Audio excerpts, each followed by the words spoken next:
morning, students. So today start with a new chapter number 15, water.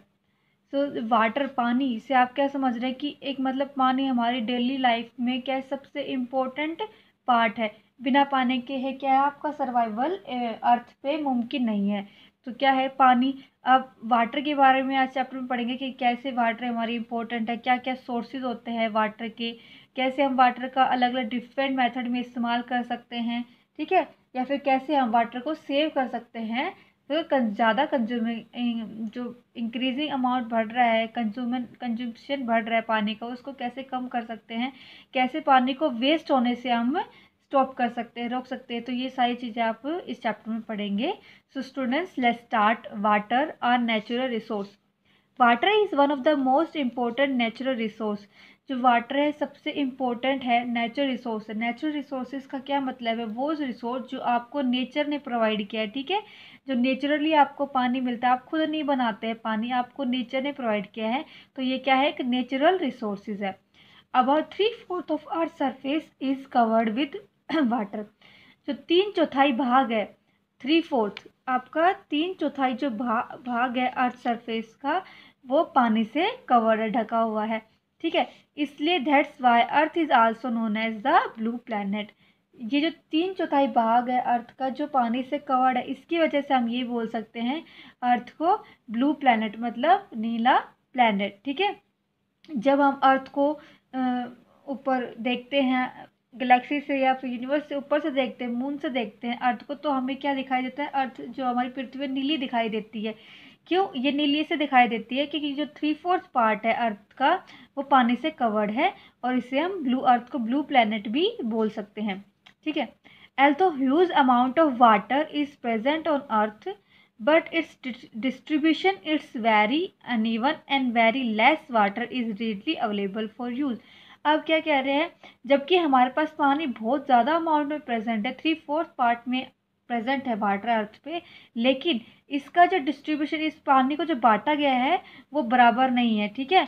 हमारे पास है बहुत कम water है जो हम इस्तेमाल में लेते हैं या फिर हम इस्तेमाल कर सकते हैं, ठीक है। अब कैसे है? अब देखो 3/4 वाटर है। अब जो 3/4 वाटर है वो ओशन में, सी में कवर्ड है, और आपको पता है समुद्र का पानी खारा होता है, नमकीन होता है, ठीक है, साल्ट वाटर, जिसकी वजह से हम उस वाटर को कंज्यूम नहीं कर सकते हैं। इसलिए हमारे पास पानी अवेलेबल तो है, लेकिन जो उसकी कंजप्शन है, जो हम इस्तेमाल करते हैं वो पानी, वो उसकी अमाउंट क्या है? लेस है। देन हम पढ़ेंगे कि कैसे अनइवन है वाटर को। Then distribution of water on earth. जो अर्थ है उस पर पानी का डिस्ट्रीब्यूशन कैसे हुआ है? Ocean covers 70% of earth surface. हमारे अर्थ का जो सरफेस है उसमें जो ओशन है, समुद्र ने 70% पार्ट को घेरा हुआ है। अब ओशन में क्या है? पानी है, एक्वेटिक एनिमल्स है, तो मेनली पानी जो है 70% जो ओशन है, समुद्र ने घेरा हुआ है अर्थ को, ठीक है। बाकी जो 97% of all water on our earth is in the ocean, this is salt water. अब क्या है? ओशन ने 70% अर्थ सरफेस को घेरा हुआ है, बाकी 30% हम लैंड्स के लिए, माउंटेन्स, ये सब इन चीज़ों ने कवर किया हुआ है, ठीक है। अब जो 97% है सारा पूरे अर्थ में, जितना भी 97% वाटर है वो ओशन और सी के रूप में है। तो हम ये बोल सकते हैं जो 97% वाटर है वो क्या है? साल्ट वाटर, नमकीन है, खारा पानी है। और 97 में से जो 2% ऑफ वाटर है earth surface is located up in ice cap of Arctic ocean. बाकी जो 2% वाटर है अर्थ पे, वो किसकी तरफ लोक है? आइस कैप और आर्टिक ओशन। अब आर्टिक ओशन, अनार्टिक ओशन का क्या देखा? कोल्डर रीजन होता है, तो वहाँ पे बर्फ गिरती है, ठंडा इलाका, वहाँ पे बर्फ जमी रहती है, आइस कैप के रूप में पहाड़ों पे भी बर्फ जमी रहती है। तो बाकी जो 2% वाटर है अर्थ के अंदर, वो आर्कटिक ओशन में बर्फ के रूप में जमा है, ठीक है। The sheets of ice that cover a large part of continent of Antarctica, this is fresh water. अब क्या कह रहे हैं? जो आइस है, जो बर्फ जमी हुई है अंटार्कटिका के सबसे बड़े हिस्से के अंदर, वो क्या है? फ्रेश वाटर है, ठीक है, ये बोल सकते हैं। ये जो आपका आइस कैप, आर्टिक ओशन में जो पानी जमा हुआ है, ठीक है, जिसने अंटार्कटिका के पूरे हिस्से को कवर किया हुआ है, वो क्या है? फ्रेश वाटर है, शुद्ध या साफ पानी है। Rest of fresh water that is 1% in ground water and lakes pond stream and river. अब देखिए 97% आपका साल्ट वाटर हो गया, 2% आपका फ्रेश वाटर हो गया, तो टोटल कितना हो गया 99%। अब 99% में जो 1% पड़ना है, बाकी का जो रेस्ट वाटर है, बचा हुआ फ्रेश वाटर है, वो 1% क्या है उसमें से, वो 1% आपको ग्राउंड में दिखाई देगा, लेक्स में, पॉन्ड्स में, स्ट्रीम एंड रिवर में। ठीक है, उन आपको जो नदी है, स्ट्रीम है, झरने, पॉन्ड्स है, और इनमें 1% आपको यहाँ मिल जाता है। ठीक है, so fresh water is driving water also called potated. जो फ्रेश वाटर है, इस फ्रेश वाटर को हम ड्रिंकिंग वाटर भी बोल सकते हैं, मतलब जो पानी हम पीते हैं, या फिर portable water. Drinking water, portable water मतलब जो पानी हम इस्तेमाल कर रहे हैं, ठीक है, वो भी बोल सकते हैं। अब देखिए, एक ये ओवरऑल आपको बताया गया है कि जो 97% है साल्ट वाटर ने कवर किया, ओशन ने कवर किया हुआ है, और ओशन का पानी कैसा होता है, साल्ट होता है, नमकीन होता है।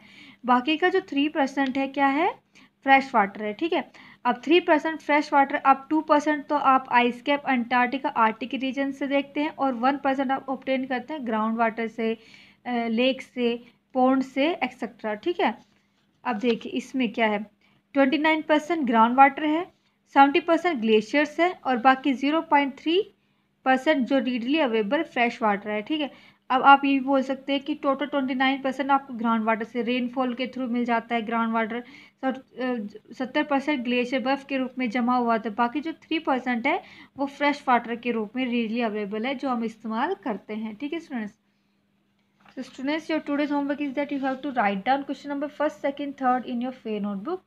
Question first is what is the importance of water for living beings। जो living beings है उसके लिए वाटर ज़रूरी क्यों होता है, तो water is important for all living beings because it play an important role in life process।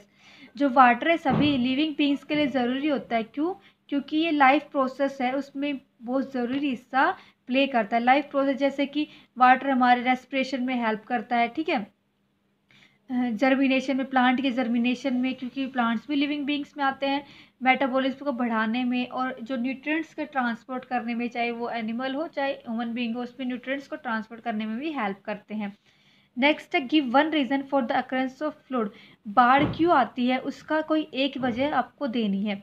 जो फ्लड है occurs most commonly from heavy rainfall. जो बाढ़ है ज़्यादातर भारी वर्षा के कारण आ सकती है, सुनामी के कारण, और जो ट्रिपिकल साइक्लोन है विद हायर नॉर्मल लेवल से, मतलब को बारिश हो, तूफान हो, सुनामी हो, नॉर्मल से ज़्यादा लेवल पर जब आती है तो क्या करती है, बाढ़ का कारण बनती है। नेक्स्ट है why do we save water, हमें पानी को क्यों बचाना चाहिए। Then water is one of the most important substance to live the life on any planet. किसी भी प्लानट ग्रह पर रहने के लिए पानी है सबसे ज़रूरी हिस्सा है अपनी ज़िंदगी जीने के लिए।